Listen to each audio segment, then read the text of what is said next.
Marijuana activist Marc Emery. He's joining us now from downtown Toronto with more on the announcement that was made this morning about the new task force. Marc, thanks for being here. The Liberals are calling this the first step towards getting their bill tabled. Your thoughts right now on the task force as it stands? Well, there's one very good member on the task force, and that's Susan Boyd, a criminologist from British Columbia. She's done some excellent research on marijuana, and I would say she's probably the most sympathetic person on the task force towards the marijuana consumer, the marijuana culture. She understands it. She's written good books on it. I feature prominently in one of her books, and so that's great. Anne McClellan is, of course, the worst possible choice to head a task force. She once called marijuana a scourge.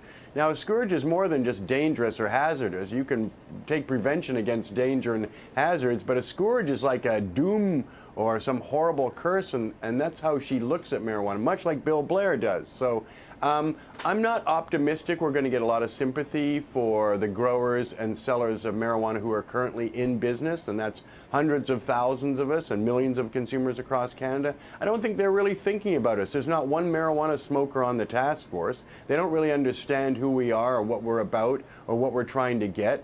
They've had prohibition for 50 years and by and large been very happy with that, and that's enriched organized crime and allowed children to become users of marijuana. So the government's policy of the last 50 years is responsible for any problems we have. But what we want in the marijuana culture is we just want our status change. We want to keep our own industry. We want to keep growing and selling and having retail stores. We just want to be legal and pay taxes. We don't need our industry given over to friends of the government while the government still spends money, tax money, harming peaceful, honest people like myself. So there's an online consultation period. How are you going to make your voice heard?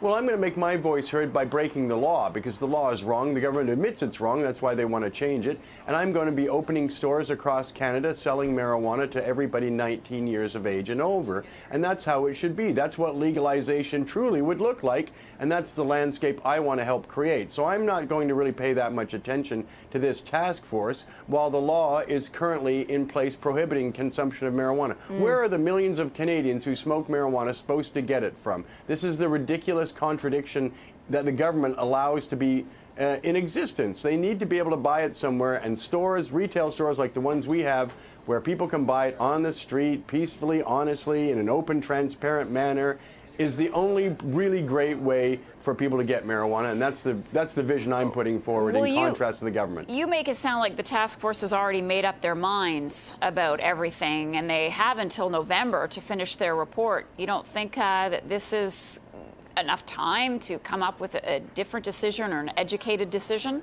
I don't think there's any political will to come up with a different version. They want to punish people who are driving that have THC in their system. THC is not harmful. Marijuana is not a harmful thing. It doesn't impair you. If marijuana impaired you, I would never advocate it or be its representative. Marc, you can't drive if you're... Come on. I drive every day after I've had a joint. I have all my life. I've never had an accident in 30-some-odd years. I've been driving since I was 16, and I've been smoking marijuana for 31 years. So that's 31 years smoking marijuana every day and driving and never having an accident. People who smoke marijuana are better drivers than straight drivers. I will point this out, and studies show that. We are in far fewer accidents than people who are on no drugs at all. So marijuana makes you self-aware. That's why marijuana is the most popular recreational plant in the world, because self-awareness is a very desirable characteristic. And when we're driving, we're very cognizant of our passengers, of our speed, and who we are, and where we're going, and we're relaxed. All right. Marc Emery, thanks for being with us. Yes. Appreciate your time.